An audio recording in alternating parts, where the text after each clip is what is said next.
오늘 설교의 제목이 코로나 일상시대 슬기롭게 살기 1편 거짓과 진실을 분별하며 일상 살기입니다. 20세기 최고의 신학자였던 칼 바르트는 이렇게 말했습니다. 그리스도인은 한 손에는 성경을 들고 다른 한 손에는 신문을 들어야 한다. 어떻게 기도해야 하는가는 성경에 있고 무엇을 기도해야 하는가는 신문에 있다고 했습니다. 여러분, 그렇습니다. 그리스도인은 성경만이 아니라 내 주변에서 일어나는 일들에 대해서 성경적 관점에서 해석하고 메시지를 발견할 수 있어야 합니다. 이것이 바로 세상 속에 살아가는 그리스도인의 모습입니다. 이와 유사한 의미가 있는 말을 존 스터트 목사가 목회자들을 향해서 이렇게 말했습니다. 설교는 성경의 세계와 현실의 세계에서 다리를 놓기다. 이렇게 설교를 정의를 내렸습니다. 또 설교는 성경적이면서 현대적이어야 된다라고 말했습니다. 하워드 핸드럭스 박사는 말씀은 세상과 연관성을 갖고 있어야 된다고 이렇게 얘기했습니다. 맞는 말입니다. 성도는 내 주변에서 일어나는 일들에 대해서 성경적 시각을 가져야 될 필요가 있고, 목사는 성경의 세계와 변화무쌍한 현실의 세계 간에 다리를 놓아서 성도들로 하여금 바른 시각을 갖도록 해줘야 될 사명이 목사에게 있는 것입니다. 여러분, 하나님의 말씀은 단순한 역사책이 아닙니다. 지금도 우리의 삶에서 일어나고 있는 여러 가지 많은 크고 작은 일들, 내 주변에서 일어나는 일들, 또 내와 관련된 일들, 또 나와 관련 없지만은 내 주변에서 일어나는 여러 가지 일들과 상황에 대해서 바른 시각과 해석을 갖게 하는 현대적이며 실제적인 책입니다. 단순히 성경은 과거의 이야기가 아니라, 과거에 하나님께서 역사하신 그런 이야기가 아니라, 성경은 지금 이 시대에서 우리에게 일어나는 일들에 대해서 우리가 어떻게 바라보고 해석하고 반응해야 되는가에 대해서 지침을 주는 그러한 말씀이 바로 성경인 것입니다. 여러분, 욥기 42장 5절에 이렇게 고백을 했습니다. 우리 PPT 넘겨주세요. 욥기 42장 5절에 이렇게 고백했습니다.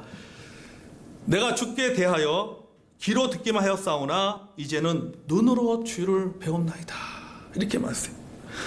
여기 보니까는 귀로 듣던 말씀은 눈으로 보았다는 말은 영적인 눈이 띄었다는 것입니다. 통찰력이 생겼다는 것입니다. 하나님 말씀을 통해서 세상을 보는 통찰력이 생긴 것입니다. 우리에게 이런 영적인 능력이 필요합니다.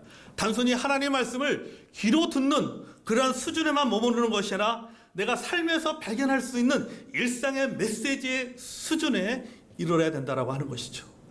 그러니까 우리가 주일날 교회 와서 하나님 말씀을 들을 때 하나님 말씀을 귀로만 듣는 것이 아니라 내가 귀로 듣던 그 말씀이 내가 삶을 통해서 실제 내 삶 속에서 그것이 말씀이 어떻게 이루어지고 또 어떻게 그 말씀이 역사하는지를 우리가 눈으로 보고 경험할 수 있어야 된다라고 하는 것입니다.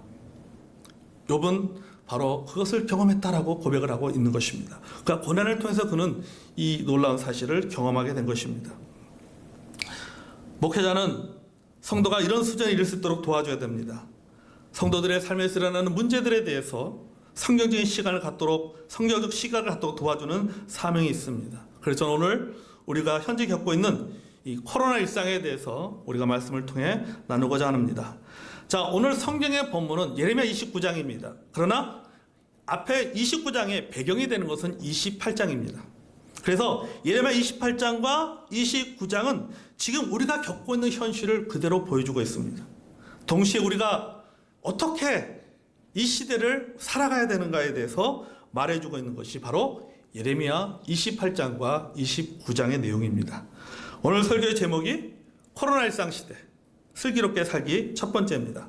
자, 우리가 코로나와 함께, 이제는 코로나가 일상이 됐는데 우리가 코로나와 함께 어떻게 슬기롭게 살 수 있는가에 대해서 하나님의 주신 메시지를 우리가 나눕니다. 그래서 오늘은 저희들이 그 첫 번째로 거짓과 진실을 분별하면서 일상 살기라는 제목으로 나누기를 원합니다.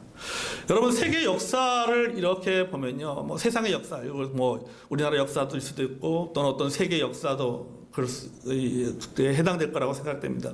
어쨌든 우리가 여러분 일반적인 역사, 이 세상이 돌아가는 일반적인 역사를 보면요, 이 혼란의 시대, 나라가 혼란스러울 때는 거짓이나 유언비어들이 확산되었습니다.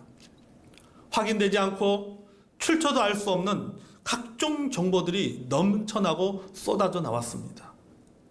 지금 이 시대만 그런 것이 아니라 그 전의 시대에도 그랬던 것입니다. 역사를 보면요, 우리는 그것을 잘 알 수 있습니다. 소위 이 각종 정보, 출처도 알 수 없고 확인도 되지 않은 그런 정보들이 쏟아져 나면서 사람들의 관심을 끌기 시작합니다. 소위 우리는 이것을 찌라시라고 말합니다. 흔히 사용하는 말로 가짜 정보 또는 가짜 뉴스라고도 말하기도 합니다. 예레미야 선지자가 활동하던 시대에도 마찬가지였습니다.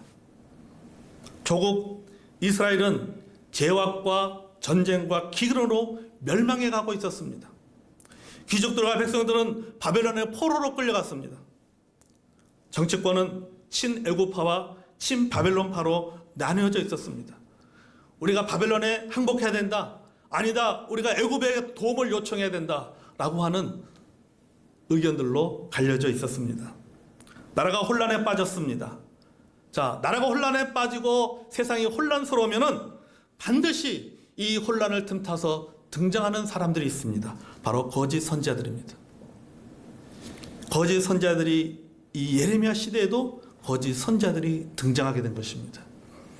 대표적인 거짓 선지자가 누구냐면은 하나냐입니다. 하나냐.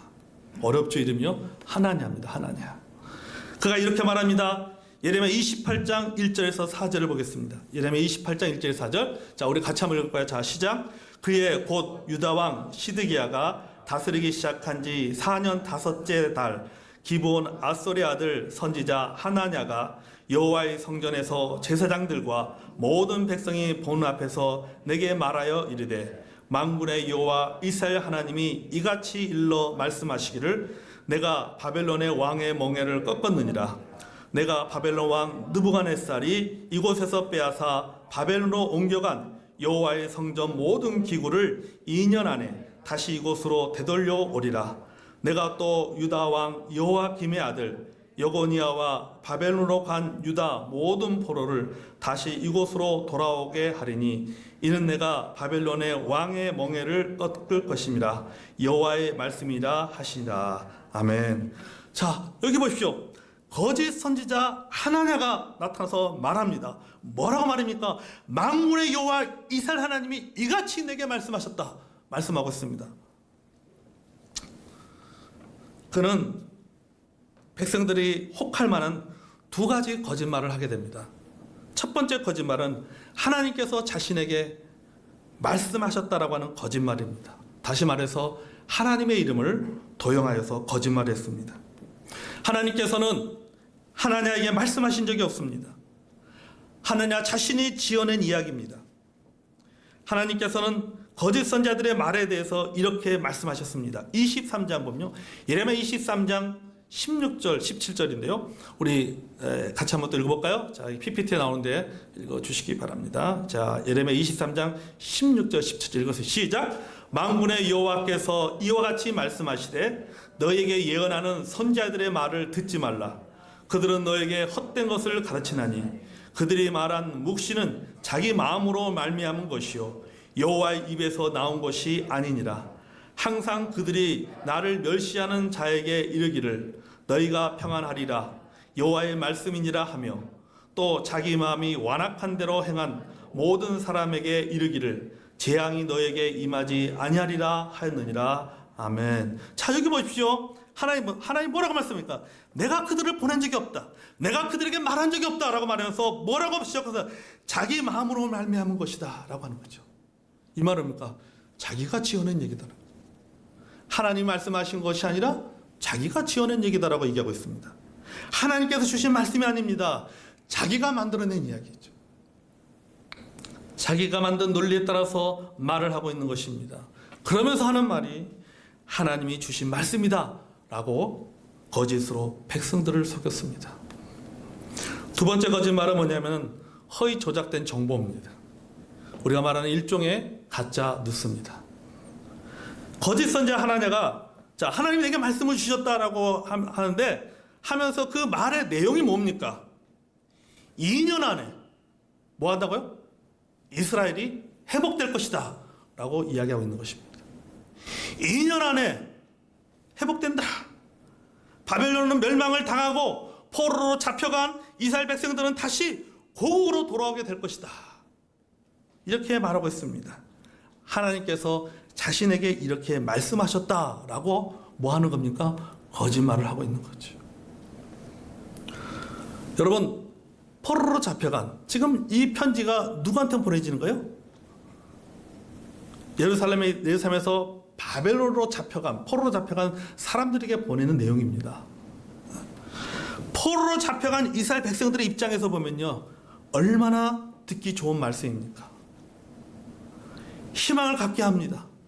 아, 조금만 더 고생하면 되겠다. 여러분, 저와 여러분이 만약에 바벨론의 포로로 잡혀간 이스라엘 백성이라고 생각해 보세요. 이런 소식을 들으면요, 얼마나 기분이 좋습니까? 2년만 고생하면 되는구나, 2년만. 그것도 누가 한 얘기예요? 하나님이 했다고 하잖아요. 하나님이 하신 말씀이라고 합니다. 그 말씀이 되게 2년만 고생하면 된다는 거예요. 2년만 내가 고생하면 돼. 진짜 이 소식을 들었을 때 얼마나 기분이 좋겠습니까? 굉장히 기분 좋은 소식입니다. 내가 원했던 소식입니다. 지금으로 표현하면 뭐예요? 좋아요도 누르고 카톡으로 페이스북으로 여러 사람들과 공유했을 것입니다. 우리가 2년만 고생하면 됩니다.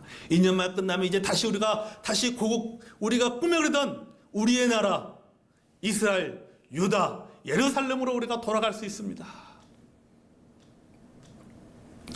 이런 분위기에 들떠있는 이스라엘 백성들에게 예레미야는 찬물을 끼얹는 소리를 합니다.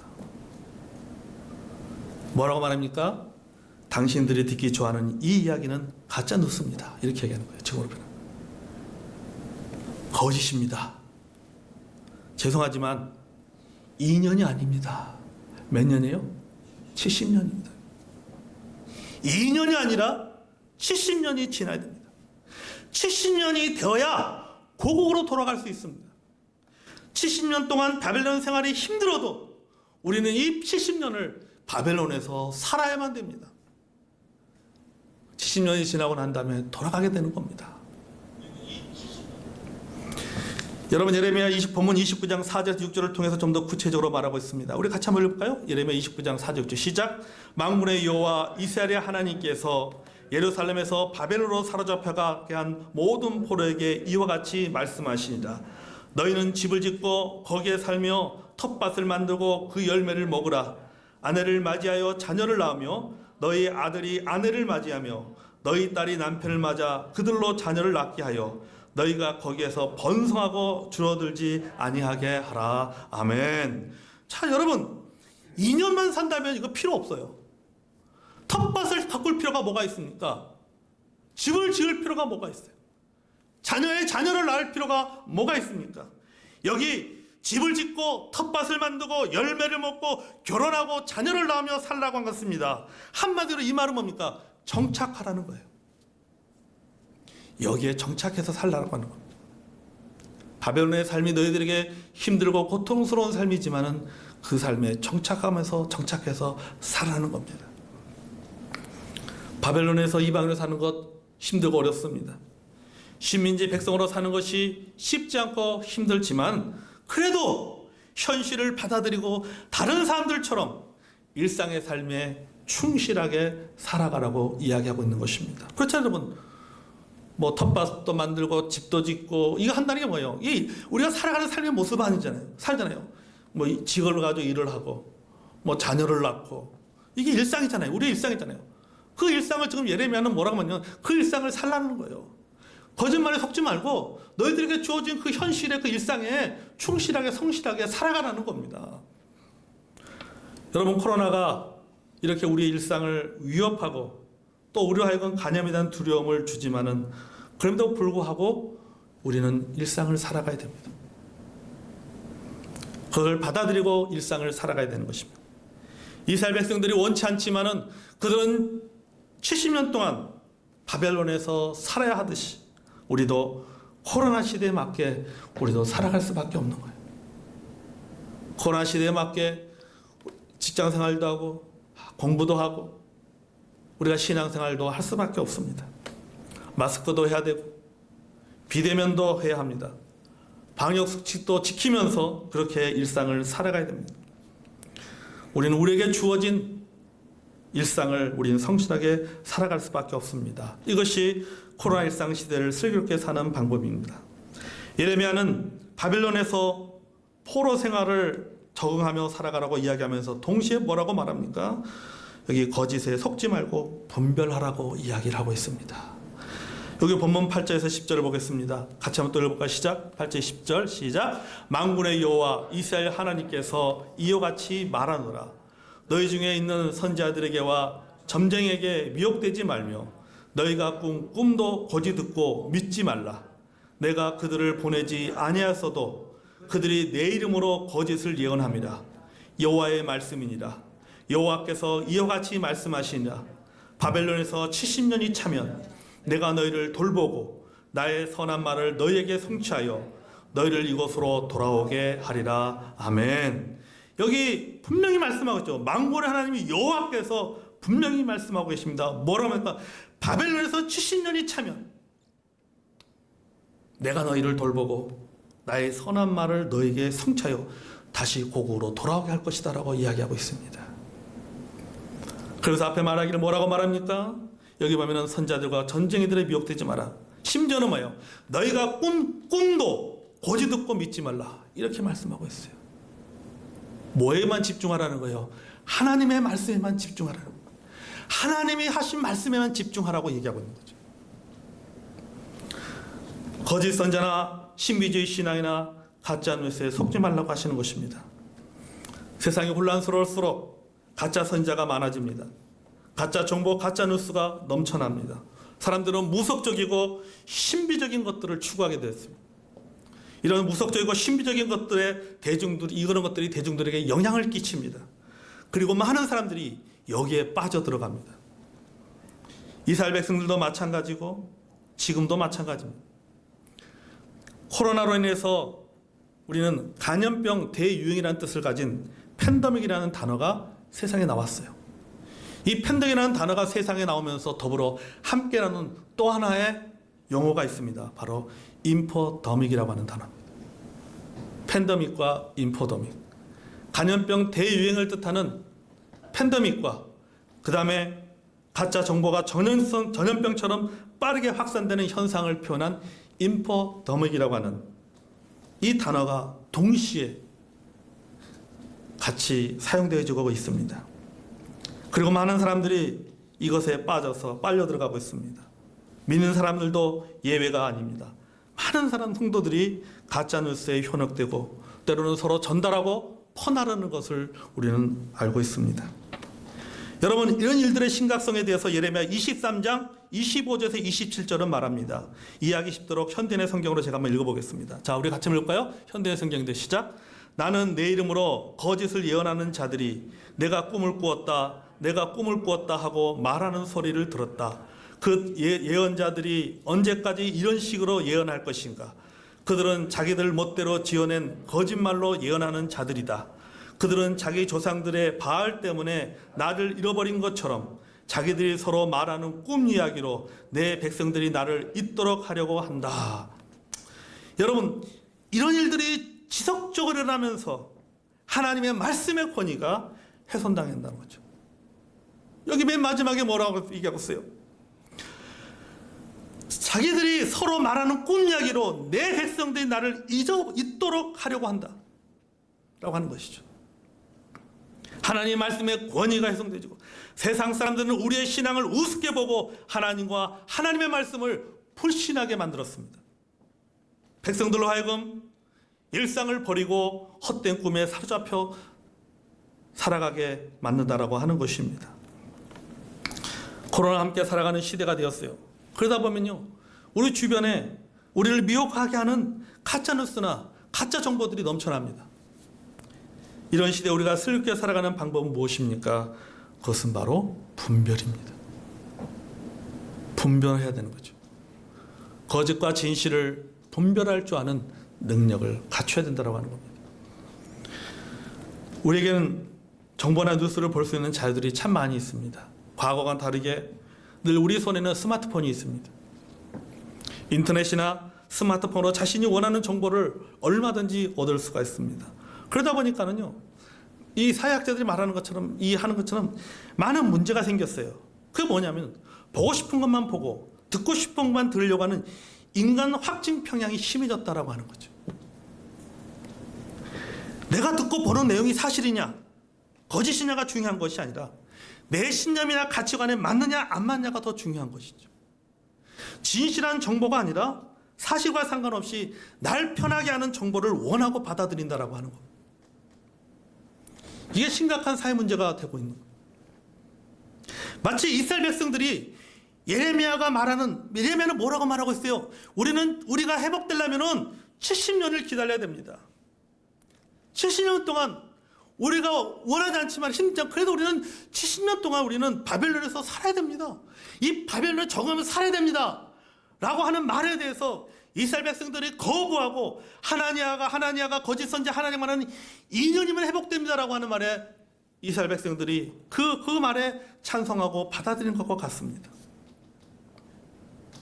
이스라엘 백성들은 사실 진실인 하나님의 말씀을 받아들이는 것이 아니라 자기들의 마음에 편한 것을 받아들인 것이죠. 그래서 70년을 거부하고 그들은 2년을 받아들인 것입니다. 그리고 예레미야는 많은 고난을 겪습니다. 여러분, 이런 것들에 의해서 거짓에 쉽게 속고 마는 것입니다.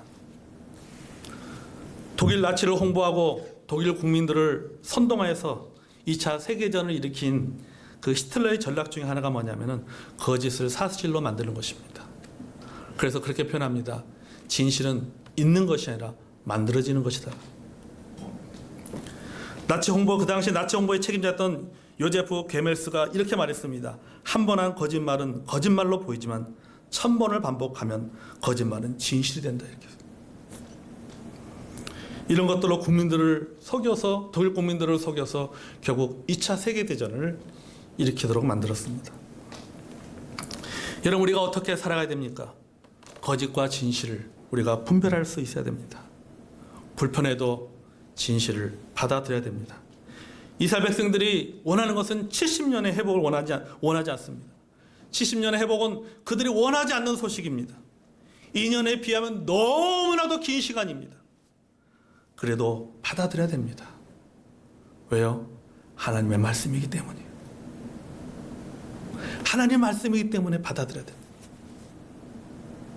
내가 원하는 것은 2년이지만은 그러나 하나님의 70년이라고 말했기 때문에 내가 원하지 않았던 말이고 내가 듣고 싶지 않던 소식이라 할지라도 그것을 받아들여야 되는 것입니다. 여러분, 우리가 흔히 말하는 신앙생활은 영적 전쟁이라고 표현합니다. 영적 전쟁은 언어 전쟁입니다. 영적 전쟁은 치열한 말싸움입니다. 진리의 아버지신 하나님과 거짓의 아비인 사탄의 치열한 말싸움입니다. 사탄은 하와를 미혹한 것처럼 우리를 뭘로 미혹합니까? 말로 미혹해요. 말로 미혹합니다. 그래서 하나님을 거짓신으로 전락시키고 자신이 절대자의 자리에 오르려고 합니다. 여러분, 우리는 사탄의 미혹에 빠져서는 안 됩니다. 거짓과 진실의 문제는 이념이나 진영의 문제가 아닙니다. 이것은 옳고 그름의 문제입니다. 도덕과 윤리의 문제이며 동시에 하나님의 명령인 것입니다. 그래서 여러분, 우리에게 거짓과 진실의 잣대는 무엇입니까? 하나님의 말씀이에요. 하나님의 말씀이 분별의 기준인 것입니다. 하나님의 말씀에 따라 우리가 분별할 수 있어야 된다는 것이죠.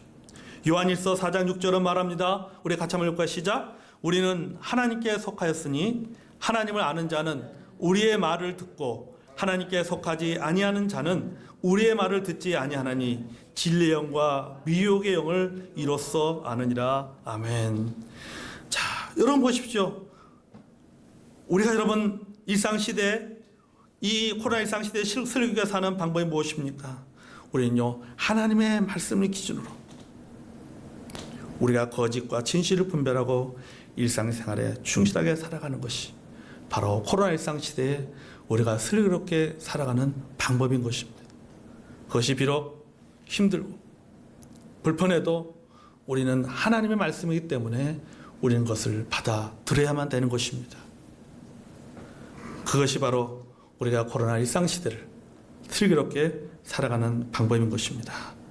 하나님 말씀의 기준으로 거짓과 진실을 분별하고 일상생활에 충실하게 살아가는, 하나님 말씀하신 것처럼 텃밭을 가꾸고 그리고 집을 건축하고 그리고 자녀를 낳고 자녀의 자녀를 낳고 하나님께서 이스라엘 백성들에게 70년 후에 회복시킨 것처럼 하나님께서 코로나를 통해서 우리를 다시 회복시킬 그날을 우리가 소망하면서 바라보면서 우리가 매일매일 힘들지만 그래도 코로나와 함께 더불어 살아가는 저와 여러분이 되기를 원합니다.